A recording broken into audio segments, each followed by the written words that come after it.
Dubai, a city of impossible luxury, where skyscrapers pierce the clouds and wealth flows as freely as sand.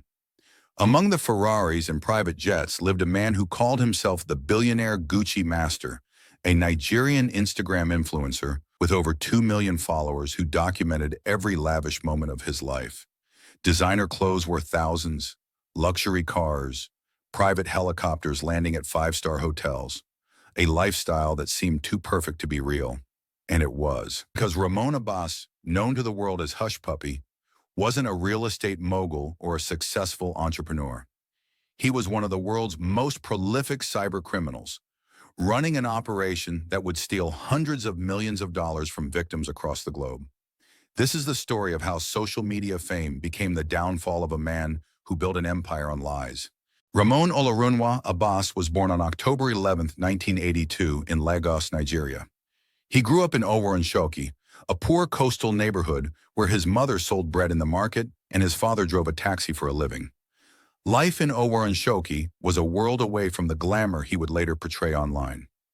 Neighbors remembered Abbas working alongside his mother in the market as a young boy, selling second-hand clothes to anyone who would buy them.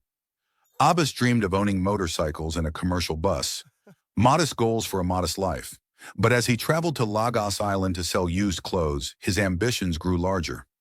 By his 20s, Abbas had entered the world of internet fraud, becoming what Nigerians call a Yahoo boy, a term for cyber criminals who run online scams. He started small: romance scams, advance fee fraud, the classic cons that had made Nigerian internet fraud infamous in the 1990s. But Abbas wasn't content with small-time hustles. He studied the craft, learned from others, and began to dream bigger. He would reinvent himself completely, not just as a successful man, but as a billionaire who commanded global respect. All he needed was a new identity, a new city, and a platform to broadcast his fabricated success to the world. In 2014, Abbas moved to Kuala Lumpur, Malaysia, a city known as a haven for email fraudsters. It was there that he began building his online persona, Hushpuppi. The name itself became a brand. On Instagram, Abbas transformed from a street vendor's son into a jet-setting billionaire. He posted pictures and videos of lavish spending on cars, watches, designer clothes from Gucci, Fendi, and Louis Vuitton, boarding helicopters with celebrities, footballers, and Nigerian politicians, or lounging on private jets. But behind the perfectly curated feed was a criminal operation that was becoming increasingly sophisticated. Abbas had graduated from simple Yahoo scams to business email compromise, a technique where fraudsters hack into corporate emails and send fake messages to redirect financial transfers. The scam was startlingly simple. Identify a company that just ordered goods. Send an email posing as the supplier from an address that's almost exactly the same, just a single letter or number different. Then claim the supplier, change their bank account, and provide new details for payment. The FBI estimated that such scams had generated $26 billion in losses globally, with an average breach costing businesses about $5 million. And Abbas was becoming a master. By the late 2010s, he had moved to Dubai, living in the five-star Palazzo Versace hotel in a residence that cost hundreds of thousands of dollars annually. His Instagram following exploded. He called himself Ray Hushpuppi and had more than 2 million Instagram followers who watched his every move. To his followers, he was inspiration, proof that a Nigerian could achieve anything. But to investigators tracking cybercrime networks, he was becoming impossible to ignore. Abbas wasn't working alone. He had become a key player in a transnational cybercrime network that provided safe havens for stolen money around the world. His operation worked like a well-oiled machine. Hackers would compromise email systems. Abbas and his network would redirect payments to accounts they controlled. Then came the crucial step: laundering the money through a complex web of transactions that made it nearly impossible to trace. Abbas's crimes included conspiring to insert himself between a $300 million Premier League contract, a $14.7 million transaction from Malta's Bank of Valletta, a $1.1 million fund from someone who wanted to build a children's school in Qatar, and almost $1 million from a New York law firm. Approximately $230,000 of the stolen funds were used to purchase a Richard Mille Air 1103 watch, which was hand-delivered to Abbas in Dubai and subsequently appeared in his social media posts. He was literally wearing the evidence of his crimes and broadcasting it to millions. Investigators also discovered links between Abbas and North Korean hackers, specifically the Lazarus Group, an official army of hackers acting in the geopolitical interests of North Korea. Abbas had allegedly helped launder money stolen by state-sponsored cybercriminals. The scale was staggering. Prosecutors said that during just an 18-month period, Abbas conspired to launder over $300 million. All the while, his Instagram feed showed a man without a care in the world, posing with luxury cars, dining with celebrities, and offering motivational quotes to his followers about success and perseverance. The FBI had been tracking Abbas for months as part of an investigation into a transnational cybercrime network. What started as monitoring email compromise schemes led investigators directly to the billionaire Gucci master himself. The FBI initially discovered Abbas through two co-conspirators. One of them, a non-Nigerian manager of the criminal organization's Money Mules, had a UAE number saved as Hush, tied to the Snapchat username Hushpuppi5. The FBI found and reviewed his Instagram account, where he mentioned the same Snapchat username and styled himself as a real estate developer. They matched his posts to photos from his passports and other identification documents. Snap Inc., Instagram, and Apple provided records for the investigation that helped the FBI make connections between chat histories, phone contacts, and email addresses, confirming Abbas's correspondences in his Dubai residence at the Palazzo Versace. By early 2020, they had everything they needed. Now they just needed to coordinate with international partners to bring Abbas in. In June 2020, the Dubai police force launched a dramatic operation dubbed Fox Hunt 2. 6 raids were conducted simultaneously while the suspects were asleep.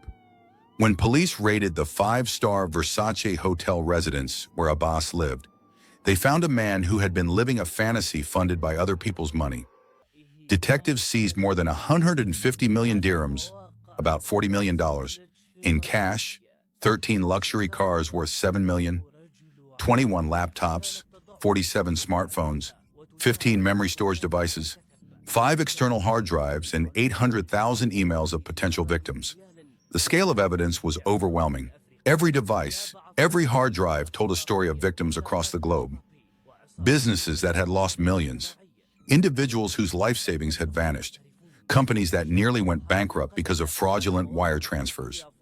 12 alleged Nigerian scammers were arrested in total, including Abbas's close associate Olalekan Jacob Ponley, known on Instagram as Mr. Woodbury, who also flaunted his wealth online. Abbas was extradited from the UAE to the United States to face federal charges. He was charged with conspiracy to engage in money laundering and remained in federal custody from his arrest through his eventual sentencing. The man who had built an empire on illusions now sat in a jail cell, facing decades in prison. In April 2021, Abbas pleaded guilty to 1 count of conspiracy to engage in money laundering. The evidence against him was simply too overwhelming to fight. Abbas admitted to attempting to steal more than $1.1 million from a person who wanted to fund a new school in Qatar and to several other cyber and business email compromise schemes that cumulatively caused more than $24 million in losses. But the guilty plea came with another bombshell revelation. Abbas identified Abba Kyari, a deputy commissioner of police in Nigeria, once hailed as a super cop, as an accomplice in his $1.1 million scam. According to court documents, Abbas had messaged Kyari after one of his co-conspirators, dubbed Vincent, turned on him. Abbas allegedly asked Kyari to arrest Vincent, writing, "Please, sir, I want to spend money to send this boy to jail. Let him go for a very long time." Kyari allegedly responded with a photo of Vincent in jail, then sent over bank details. In a final appeal to Judge Otis Wright ahead of his sentencing, Abbas wrote a letter to the court explaining his source of wealth, criminal activities, and regrets. He apologized to his family members for bringing them shame while commending the FBI for doing a thorough job bringing him to justice. It was too little, too late. On November 8, 2022, Judge Otis Wright sentenced Ramon Abbas to 135 months, over 11 years, in federal prison. He was also ordered to pay $1,732,841 in restitution to two fraud victims. Abbas bragged on social media about his lavish lifestyle, a lifestyle funded by his involvement in transnational fraud and money laundering conspiracies targeting victims around the world, said United States Attorney Martin Estrada. Ramon Abbas, a.k.a. Hushpuppi, targeted both American and international victims, becoming one of the most prolific money launderers in the world, said Don Alway, the assistant director in charge of the FBI's Los Angeles field office. The statement continued, Abbas leveraged his social media platforms, where he amassed a considerable following, to gain notoriety and to brag about the immense wealth he acquired by conducting business email compromise scams, online bank heists, and other cyber-enabled fraud that financially ruined scores of victims and provided assistance to the North Korean regime. Abbas is currently imprisoned at FCI Fort Dix in New Jersey and has a scheduled release date of August 6, 2029. The billionaire Gucci master would spend his remaining years not in luxury hotels, but in a federal prison cell. The Hushpuppi case sparked intense debate in Nigeria and across Africa about cybercrime, wealth, and social media. In Oworonshoki, where Abbas grew up, residents were divided. Some wanted him jailed, noting that aside from showing off on Instagram, he hadn't done anything to help people who suffered with him. Others were sympathetic, viewing him as a product of Nigeria's harsh economic realities. One local driver named Saya told the BBC, "No one prays to be poor, so when you see someone who is rich, you will pray to God to give you his kind of wealth." The case forced uncomfortable conversations about role models, success, and what young people were being taught to aspire to. Abbas had cultivated an image of himself rising from humble beginnings, even posting about growing up in Oworonshoki, his father being a taxi driver and his mother selling bread. To many young Nigerians struggling with poverty and unemployment, Abbas represented the possibility of escape. He showed them that someone from their background could achieve international fame and wealth. But the method, the lies, the victims, the crimes, corrupted that narrative completely. An editorial in Nigeria's Daily Trust warned, while Hushpuppi's false life might have driven some youths to toe his line, let his end tell them that it is the path to destruction. The youths must know that not everybody who flaunts wealth is a role model. The case brought to the forefront the issue of cybercrime in Nigeria and its impact on the country's reputation. The lack of employment opportunities, coupled with poverty and corruption, had led many young Nigerians to resort to cybercrime as a means of making a living. Abbas's arrest didn't stop cybercrime in Nigeria. In 2024, Nigeria's Economic and Financial Crimes Commission convicted Ikemasit Adet, known as Hustle Kingdom, who was sentenced to 10 years for running a school that trained young Nigerians in cybercrime. The cycle continued. The case was reminiscent of another high-profile Nigerian fraudster. Obinwano Kiki, who posed as a successful entrepreneur, was featured on Forbes' 30 Under 30 cover, spoke at the London School of Economics Africa Summit, and was lauded by the BBC as a rising star before pleading guilty to an $11 million fraud scheme. These weren't isolated incidents. They represented an evolution of Nigerian cybercrime from the simple 419 advance fee scams of the 1990s to sophisticated international operations that stole billions. In November 2022, rapper 50 Cent announced plans to produce a television series on the life of Hushpuppi, including his fraudulent career path and sentencing.